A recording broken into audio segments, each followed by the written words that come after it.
Welcome pagans, heathens, and curious Christians to another episode of Pagan Haven, the educational tour to paganism. I'm your host, Astrid Dawn, and I'm so excited to introduce to you guys our new co-host, John Carter. This is actually my best friend. I've known him since, we were 10 years old? 10, 11, yeah. Yeah, we've known each other for a very long time, and whenever James and I had to go our separate ways, and I was actually talking to him about how I needed a new co-host for the podcast and everything, he volunteered. John actually is not into, paganism as much.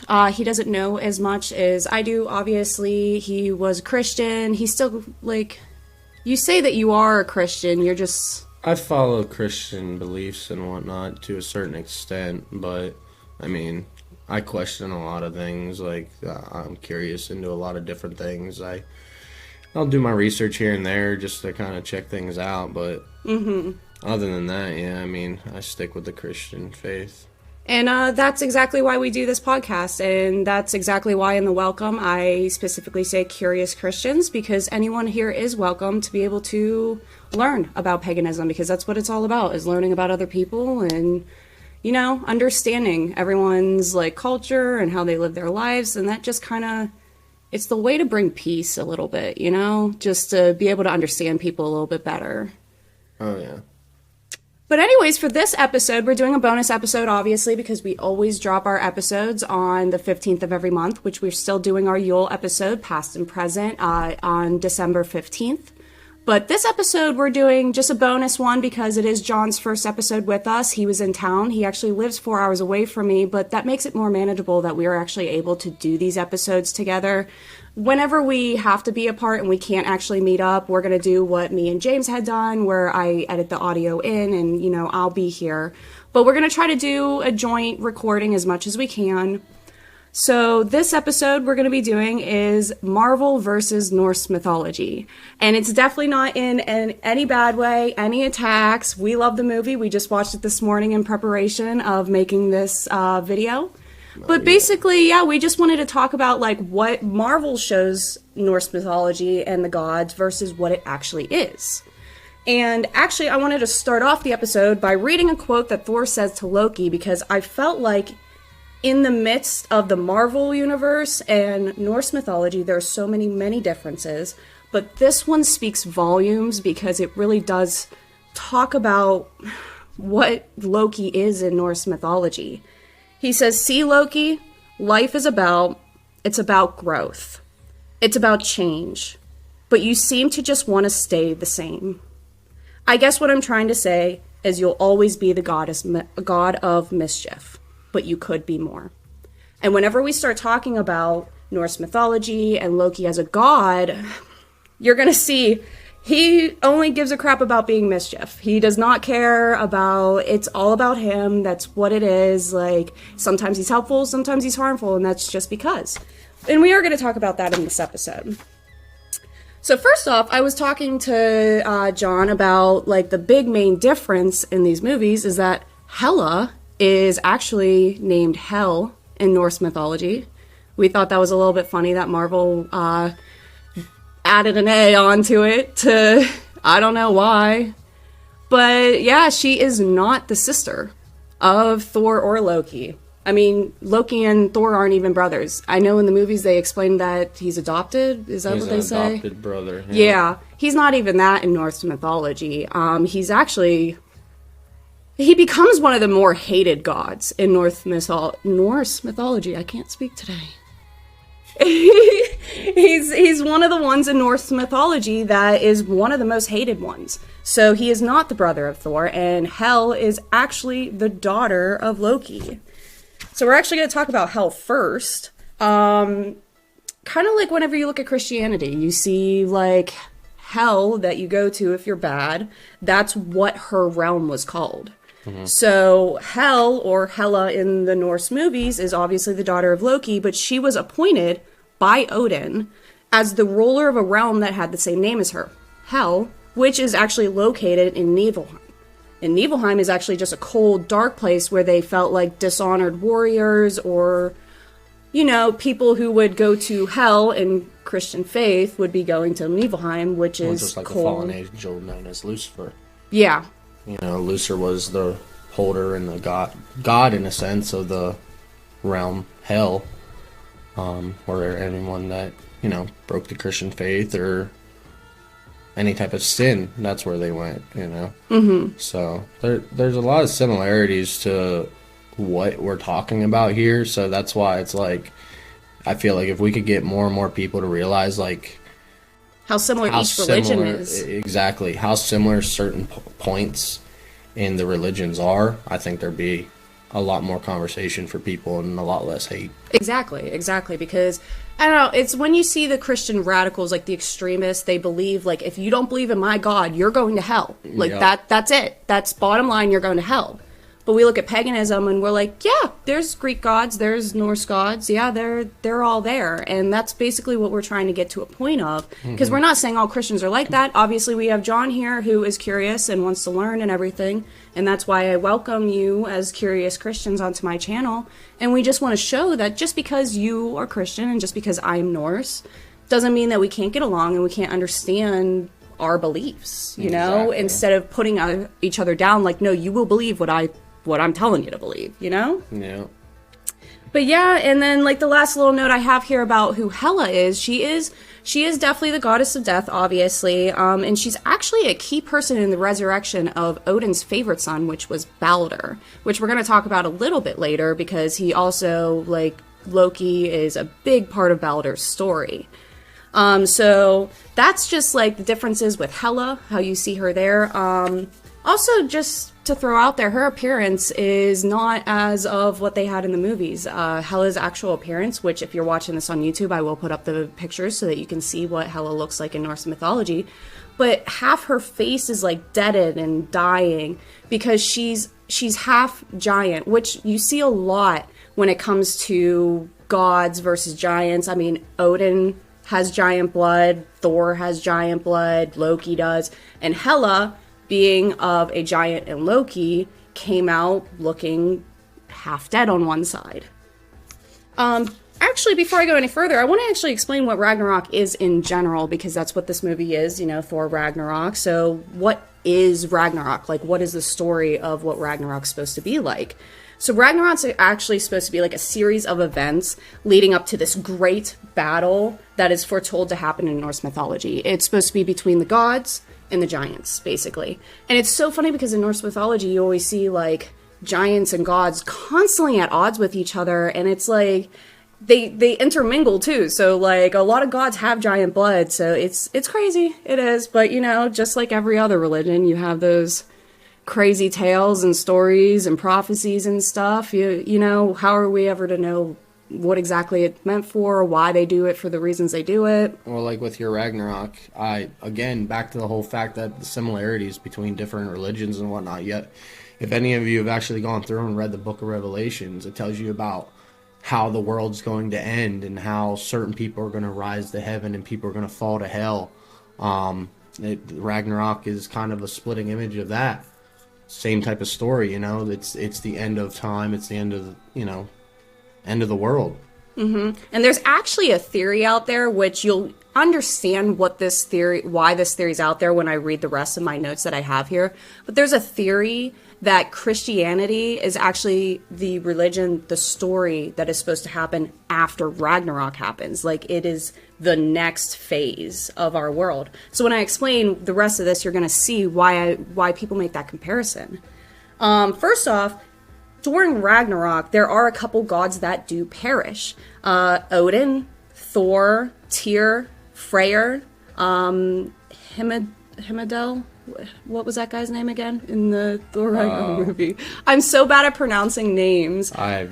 Your guess is good as mine. I don't know how to say their names. And Loki. Who I'm talking about is Himadel. I'm talking about the person who controls the Bifrost. We're going to talk a little bit about him more later on in the podcast. But those are the ones that actually perish during Ragnarok. Basically what Ragnarok, it's a war on Asgard. It's the war on the world of the gods, but it affects Earth. And what it does to Earth, it leads to natural diseases. It leads to the Earth being submerged in water. So like you think like these big natural disasters that are supposed to happening, the floods of the earth, like it kind of sounds a little familiar. Noah's Ark. Exactly. And these events that are going to cause this all to happen is going to cause the rebirth of the earth, and there's only 2 surviving humans left at that rebirth. And they're the ones who are supposed to repopulate the earth. Adam and Eve. Exactly. So when I'm sitting here saying that there is so like many similarities, like that's exactly what it is. Because even in paganism, when you're looking at Greek versus Norse versus Egyptian, there's so many different similarities, and it doesn't stop at just paganism. You look at Christianity and you look at all these other things, like you can compare them. And that's what we're trying to show you guys, that like we can all like learn about each other and see that there are similarities which we are able to get along with. Yeah. So let's get into our next note. I'm trying to see which one I want to talk about. Let's just talk about Loki in general, because Loki is the biggest difference when it comes to this, not just because of him himself, but his family and how they're portrayed in there. So like, yes, Loki is a shapeshifter. So when you see him as Odin, Shapeshifter. I talk so fast, and I know I've explained it to you guys on TikTok that sometimes I talk so fast and I trip myself up, and for a long time I edited that out, but you know what, you guys can just see the real idiot. Yep. I knew he would take that one because we're such good friends. We just like if you each noticed other. from her first podcast when she was doing this alone, she doesn't have her very soft spoken voice. She's actually talking like she actually talks on a normal basis now. That was his biggest criticism to me whenever we started talking about doing a podcast together. He's like, we're not doing that. No. We're not doing that. And I'm like, I'm good with that. Okay. We're not trying to put you to sleep. We're not, on the station of nap time or anything like that. This is all about knowledge and learning stuff. Exactly. So yeah, he's a shapeshifter throughout many different stories, and I'm not going to explain every god in depth because what are you laughing at me for? You still didn't say shapeshifter. You know what? I'm just going to avoid the word then. But I'm not going to get into the actual stories of each of these gods because we actually are planning in January for our January episode to be about Loki and his family line. So we're going to describe all of what we're talking about today further in depth. So if you do really like this episode and you think that it was cool and you want to learn more about it, our January episode is actually going to be about Loki and his family line. It'll probably be more fun. Yeah. This is my first one. I'm being very mellow right now. We're getting through it. I mean, just as in my first episode, just doing Pagan Haven in general, like it's a learning experience. It's nerve-wracking and it's a bit awkward. I'm not nervous. Well, it's a bit awkward talking to a phone and talking to each other when, Maybe we should do this live. Maybe someday, because if you're watching this on YouTube, YouTube will allow us to do live. So there's a chance that we can actually do lives on YouTube every once in a while when we get together and just answer questions or talk to people. And I'm completely okay with that. So if we can grow our TikTok following, I mean our YouTube following, I think if we can get to at least 100 subscribers, we can start doing that. Because I think right now we're at 19, so let's at least get up to 100 subscribers on YouTube. So if you're not subscribed on YouTube and you want to see us go live, you're going to want to do that. It's just under Pagan Haven. But anyways, we're going to talk about Loki being a shapeshifter. There you go. Loki, he helped various gods. There's a lot that he used his mischief for that was in benefits of the gods, but more often than not, he was pretty malicious towards the other gods that he was around. And he kind of sided with the giants more often than not. I mean, most of his children are byproducts of the giants and stuff like that. Well, have you noticed in the first movie, not to kind of go off topic here a little bit, but I believe in the first movie, that's where he falls back to, is his giants, like his biological parents in the movie, where he goes on about how he's going to destroy Thor and everything like that. That's who he turns to for his guidance, right, to go ahead and try to destroy Thor in the movies, of course. Yeah, he definitely does feel more his giant side than the god side. Yeah. That's definitely where Loki resides. So yeah, he had a positive relationship, but the one thing that broke the camel's back, basically, the one thing that made him the most hated god in Norse mythology is he killed Odin's favorite son, Balder. Which, when it comes down to when he actually did it. We'll get into more of the story in January, but basically he wasn't the one who killed Balder, but he was the one who orchestrated everything to happen to lead to his death. And we talk about that because Hela is actually very instrumental in the attempted resurrection of Balder, because Balder is in her realm whenever he dies. So she's the one who holds on to his soul, and she's the one who could allow him to come back to life. Actually, and when they do this, they end up binding Loki. They tie him down, and they have a serpent dripping venom onto him. And his wife, who was very devoted to him, even though he wasn't devoted to her, because he had plenty of other mistresses. Oh, yeah. Yeah. She held a bowl over his head so that, like, the poison wouldn't drip onto him. And he was able to survive up until his release when it came to Ragnarok. And after he is released from Ragnarok, obviously he joins the side of the giants. So, like in the movie, he was obviously on Thor's side. He was trying to save everyone, and that's not how it is in actual Ragnarok. I mean, it is cool to see brotherly love and see this villain, you know, try to save people. And well, a lot of the things about it too is you got to look at it as a standpoint of the Hollywood end of it. They're just trying to, you know, they're trying to make their dollar. They're trying to draw in a crowd. So I know some people, they might get offended by the fact they're like, oh, that's not how it actually it is. Well, it's, as much as that may be true, they're also, it's a superhero movie. Exactly. They're trying to take a little bit of it and be like, all right, we're going to take a little bit of this, but we want to make it interesting enough to grab the attention of people, and stuff like that. Or just like you think about in military movies. Military movies, they're not allowed to have exactly the same uniform or anything like that. There's always got to be something different about it because of not copying, in a sense. So, or to not even offend, because, like, if you are trying to make something, like, spot on, if you do mess it up, like, it could be a big thing. And like I said earlier in the podcast, we're doing this episode as a fun thing. Like, I am a big Norse pagan. Like, I, you know, am very deep into this culture. I watch this movie. I like it. I think it's a good movie. It's funny. I laugh at how stupid Thor can be from time to time, and that's not who the god is. Thor as a god is actually very warlike. He is very down to go to war whenever he has the opportunity. Like, that's who he is. He likes to fight. So, like, you know, you're like, yeah, it's a good movie for what it is, but it is not Thor from Norse mythology. Yeah. So that's why we're just taking the moment to, like, just kind of show you the differences, just as a cool little, like, bonus thing that we're doing for you guys. So we talked earlier that Loki actually dies during Ragnarok. He dies at the same time of killing someone else, which is Heimdall,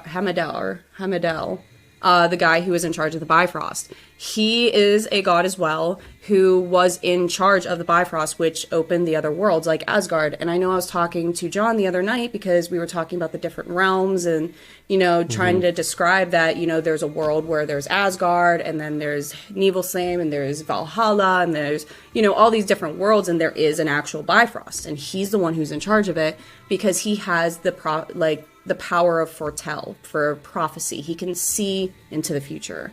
So he's meant to guard that Bifrost to not only keep Asgard safe and the other gods safe, but to warn them when Ragnarok is coming, whenever it is. So that's why you see in the movie where he always says, I see you, and stuff like that, and his eyes are the different colors. That's why. Like, he is the god of, like, prophecy. But yeah, and then the last one we definitely want to talk about, well, two, but the other one is kind of just a quick one. I guess we'll go through that one too. They talk about Valkyries in the movie. And Valkyries, I just want to explain, there's not really too many of a difference between the movie and Norse mythology. I just want to explain Valkyries a little bit more. When it comes to Norse mythology, there are different afterlives. So, like, I follow Freya, so I am not going to go to Valhalla. Well, if I'm lucky, I'm not going to go to Valhalla. Freya is actually the first person to choose who goes into her realm and who goes to Valhalla. She has Folkvingar. And it's the same with Valhalla, that you have to die a glorious battle and death and stuff like that, but she has first pick. So then everyone else who doesn't get picked by Freya can go to Valhalla with Odin. Now, if you are a shield maiden, you have the opportunity to serve Odin in his personal army of Valkyries, which are meant to be the army that's supposed to protect them during Ragnarok. That's the whole reason that Valkyries exist, is because of Ragnarok. And so these shield maidens, these Valkyries, had like immense power. They could affect the living world, and I mean, even kind of pick out their vendettas, I guess, for warriors that may have killed them in life and stuff like that. They can affect their destinies and what's going to be happening. But yeah, Valkyries are pretty cool. I wouldn't want to be a Valkyrie in my life because I want to go to Freya and go to Folfengar. But we'll see. We'll see what happens. I hope Freya takes me. I plan on fighting a train when I'm 80 with a sword. I have to die in battle, so, like, I have to make sure I'm not gonna make it out of it. So, like, I just want to tape, like, a sword, like, duct tape a sword to my hand and, like, fight a train. I know I'm gonna lose, but at least I have a chance to go into Valkvingar. Go out swinging, come on. Yeah, way to fight a losing battle. That's the point. That's the point. I'm looking to fight a losing battle. I don't think it works that way. I think so. I think you gotta take something with you. You ain't taking nothing with you. I haven't taken a sword. And I'm fighting a train. Depending on how fast that train's going, that sword might be a part of the train by the time of it. That's why you duct tape it to your hand. Unless I lose my arm. Yeah, that's what I'm saying. The sword's gonna be the trains, and you're gonna be gone. You're gonna be pink mist. Yeah. For all y'all that don't know, I was in the military, so me making certain dark humor, if you don't like it, I apologize. Unfortunately, dark humor is part of both of us. Like, it's just, you know, coping mechanisms. We didn't have, like, the most amazing childhood or, you know, whatever. Yeah. So, like, you have your different coping mechanisms, and dark humor is definitely one of ours. Oh, yeah. That's what makes us such good friends. We're so mean to each other. It's fine. I'm pretty sure every time he calls me, pretty much every single time he calls me, he says, "What up, bitch?" Yep. I always say, "What up, dickhead?" Yeah. That's our relationship. Yep. Love-hate relationship. We're just that good of friends. But so the last thing we want to talk about when it comes to differences between these movies is... It is the last thing. It's Fenrir, the monstrous wolf that you see. Fenrir is actually Hel's brother and Loki's son. So when you see Hela riding the wolf around, she's riding her brother, which is a little disturbing. Is it her stepbrother? Well, technically it is. Technically, it's fine. It's fine. Or no, half brother. It depends. It's a gray line. It's a gray line. It's a gray area. Oh goodness, we're so bad. Oh my god. But anyways, when Fenrir was born, he came into this world, the gods feared him. He had immense strength, and he was actually meant to bring about, like, tremendous evil. So the god Tyr and Odin decided to... Continue. What was that? You said Tyr. Oh god. Tyr, Tyr, is a god of justice and lawmaking, stuff like that. Lawmaking. So he starts trying to chain Fenrir down and ends up losing his hand to this because Fenrir swallows it. Yeah? That's even more kinky. A little bit. But just let me read you some of the ingredients that were for this chain, to make this chain. Ingredients? This is getting interesting. Cat footsteps. The beard of a woman, the breath of a fish, and other elements. So this chain was invisible. It was the strongest thing to try to keep Fenrir down. And the biggest reason that they wanted to chain him down was because he was prophesized to kill Odin. Odin, who was, you know, king of all the gods. And in the end, in the story of Ragnarok, Odin does swallow... or Fenrir swallows Odin whole. Wow, I can't speak. He swallows him whole. Not only does he swallow Odin whole during Ragnarok, but he swallows the sun as well. That is what Fenrir is prophesized to do. Swallow the sun and swallow Odin. And that is why, till this day, he has heartburn. I don't... I don't think that's ever been prophesized. I haven't seen any ancient scriptures talking about Fenrir and his heartburn. Please don't make that become a merch shirt now. Being that this is the end of the episode, I actually want to take a moment to talk about the brand and the rest of the stuff before we actually end this episode. John here has expressed interest in wanting to help out with the merch and be actually a part of the Astrid Army like brand and like help build this as like a business and everything. Make it less boring. He's here to make me less boring. Yep. Pretty much. So, yeah, he's going to be working on merch with me. So we're going to try to work for a new merch line to come out probably in the new year. Like, we can try to get some designs ready for, you know, the drop in January. I got some ideas going too, but he thinks his is better than mine. So, yeah, maybe we can do a contest where me and you each come up with certain designs and then just see which one becomes more popular. It's not going to be very fair, but I'm down. I already won. Well, we will see. We'll see. You know, we'll work on it. We will. I think that would be fun. A little contest. We can put it up on our Facebook page and our Instagram page. So definitely make sure. I know I say that in every episode, but you definitely want to make sure that you're checking out our Facebook page and our Instagram page for Pagan Haven. We have a free shirt contest active right now on the Facebook page. So if you want to be able to win a free shirt from our podcast, go ahead and go onto our Facebook page and find that post. I actually am wearing one of our newest designs. Pagans are the reason for this season. We're very proud of that one. I think well, I'm proud of it. I know he isn't, but are you at least proud of me? At all? We'll see how this goes. See, I need you guys to make this successful so that my best friend can be proud of me. But you're still going to vote for me for my shirt and my design because I'm going to win. Yeah, apparently. But yeah, anyways, that's like I said, that's the end of this short bonus episode. I wanted to introduce you to... Pretty sure it's longer than your other... Actually, yeah, after editing this down and everything, it's probably going to be one of the longest podcasts we've had so far. But, you know, it's just because, exactly. Better. I'm very happy to have John here with us. I am very happy to have him joining. Better. I'm very happy to have... Awesome. Sorry, I'm having fun. Yeah, that's fine. You know, that's what we're here. We're here to entertain you guys, but to teach you guys as well. Well, she's teaching. I'm just here for the fun. So I'm education and you're fun. Yep. Again, boring, fun. I'm just so happy.